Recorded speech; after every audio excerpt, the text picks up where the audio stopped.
કરજણ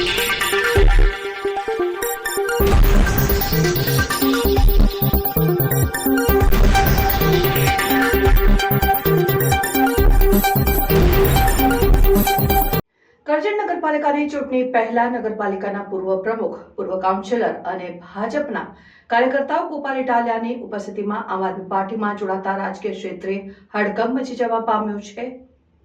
કરજણ નગરપાલિકાની ચૂંટણી આગામી 16 ફેબ્રુઆરીના રોજ યોજાનાર છે. ત્યારે 16 ફેબ્રુઆરીના રોજ યોજાનાર કરજણ નગરપાલિકાની ચૂંટણી પહેલા ભાજપમાં મોટું ભંગાણ સર્જાયું. ભારતીય જનતા પાર્ટી દ્વારા ટિકિટ ન અપાતા કરજણ નગરપાલિકાના પૂર્વ પ્રમુખ મીનાભા ચાવડા સહિત કેટલાક પૂર્વ કાઉન્સિલરો નારાજ થયા હતા, જેને લઈને નારાજ થયેલા ભાજપના હોદ્દેદારો, કાર્યકર્તાઓ આજરોજ ગોપાલ ઇટાલિયાની ઉપસ્થિતિમાં આમ આદમી પાર્ટીમાં જોડાયા, જેમાં મોટી સંખ્યામાં ભાજપના કાર્યકર્તાઓને આગેવાનો પણ સમાવેશ થાય છે. ત્યારે નગરપાલિકાની ચૂંટણી પહેલા જ ભાજપમાં મોટું ભંગાણ સર્જાતા રાજકીય ક્ષેત્રે હડકંપ મચી જવા પામ્યો છે. બ્યુરો રિપોર્ટ, ચીનોર સમાચાર ન્યૂઝ, કરજણ.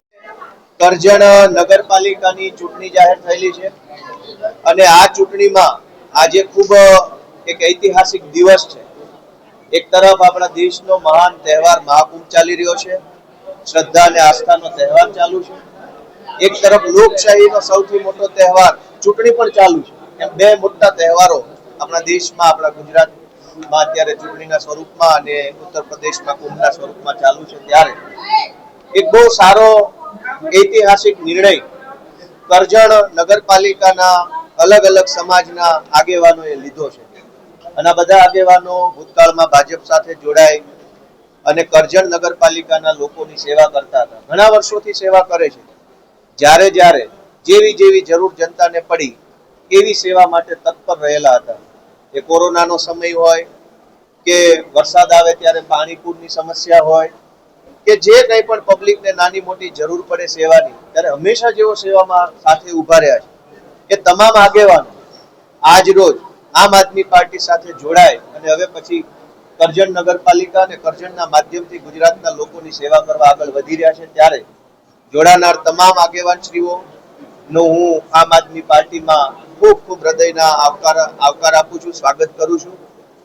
આ સાથે પાર્ટીમાં જે જોડાઈ રહ્યા છે એવા માનનીય મીનાબેન ચાવડા કે જેઓ નગરપાલિકાના પ્રમુખ તરીકે સેવા બજાવી રહ્યા છે હાલમાં, માનનીય વનરાજસિંહ રાવલજી સાહેબ છે કે જેઓ ક્ષત્રિય સમાજ, કરજણ સિનોર ક્ષત્રિય સમાજના પ્રમુખ પણ છે અને સ્ટેન્ડિંગ કમિટીના ચેરમેન છે. માનનીય ભરતસિંહ અટોદરિયા સાહેબ છે, અટાલિયા સાહેબ, તેઓ વાઇસ પ્રેસિડેન્ટ છે નગરપાલિકાના. મોહમ્મદ સાંધી સાહેબ છે, જેઓ નગરપાલિકાના સ્ટેન્ડિંગ કમિટીના પૂર્વ ચેરમેન રહી ચૂક્યા છે ઘણી વખત અને હાલમાં ચાલુ પાર્ષદ છે. ત્યાર પછી પ્રકાશભાઈ પરમાર છે, તેઓ સામાજિક ન્યાય સમિતિના ચેરમેન છે. મનુભાઈ વસાવા છે, તેઓ નગરપાલિકાના પૂર્વ પ્રમુખ રહી ચૂક્યા છે. આ સિવાય દિગ્વિજયસિંહ અટોદરિયા, તેઓ વિરોધ પક્ષના નેતા તરીકે હાલમાં જવાબદારી સંભાળે છે, કાઉન્સિલર છે. આ સિવાય મોહમ્મદ સૈયદ કે જેઓ ભાજપમાંથી માઇનોરિટી મોરચાના અધ્યક્ષ છે. આ સિવાય અન્ય કાઉન્સિલર, પાર્ષદો નગરપાલિકામાં ચૂંટાયેલા સૌ કે જેઓ રોહિત સરોજબેન છે, જંબુનિશા સૈયદ છે, ભરવાડ દેવલબેન છે, ચૌહાણ અલ્પાબેન છે, ઠાકોર તૃપ્તિબેન છે, દીપમાલા કુમારી રણા છે, યુવરાજસિંહ રાવલજી છે, મોનાલિસાબેન રાઠોડ છે, ભૂપેન્દ્રભાઈ પરમાર છે, નીતાબેન પ્રાકડા છે, સુમિત્રાબેન સોલંકી, દુર્ગાબેન ભોઈ, સુનિલભાઈ વસાવા અને ધર્મિષ્ઠાબેન શર્મા સહિત ભાજપ સાથે સંકળાયેલા અનેક પદાધિકારીઓ, હોદ્દેદારો, ચૂંટાયેલા સભ્યો અને કરજણ નગરપાલિકાનું સારું ઈચ્છતા સૌ લોકો આજે આમ આદમી પાર્ટી સાથે જોડાયા છે. ફરીવાર હું એમનું સ્વાગત કરું છું. મૂળ વિષય એવો છે આખી ઘટનાનો કે જે લોકો રાજકારણ છે એ સમાજની સેવા કરવાનું પ્લેટફોર્મ છે, લોકોને મદદ કરવાનું પ્લેટફોર્મ છે, લોકોને ઉપયોગી બનવાનું પ્લેટફોર્મ એટલે રાજકારણ. કોઈ માણસ પાર્ટીમાં જોડાતો હોય તો સ્વાભાવિક છે કે એની અપેક્ષા એવી હોય કે એ લોકોને વધારે ને વધારે મદદ પાર્ટીના માધ્યમથી કરે.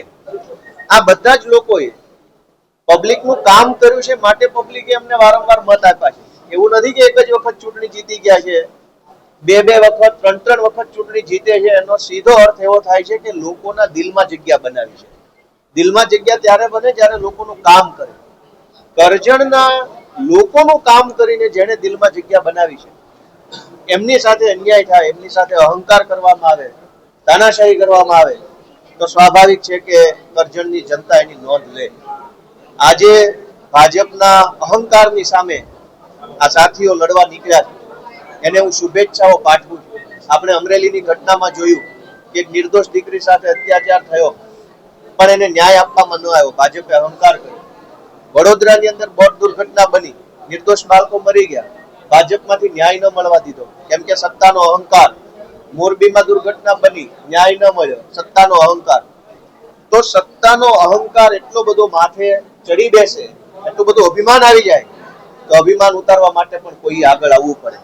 એમ આજે જે આ ક્રાંતિકારી યોદ્ધાઓ આગળ આવ્યા છે એમને હું શુભેચ્છા પાઠવું છું અને મને વિશ્વાસ છે કે ગુજરાતમાં ભાજપનો અહંકાર એને અહંકાર રોકવા માટે, ભાજપના સત્તાનો નશો ઉતારવા માટે તમે જે મશાલ પકડી છે આ મશાલનો પ્રકાશ આખા ગુજરાતમાં ફેલાશે એવો મને વિશ્વાસ છે.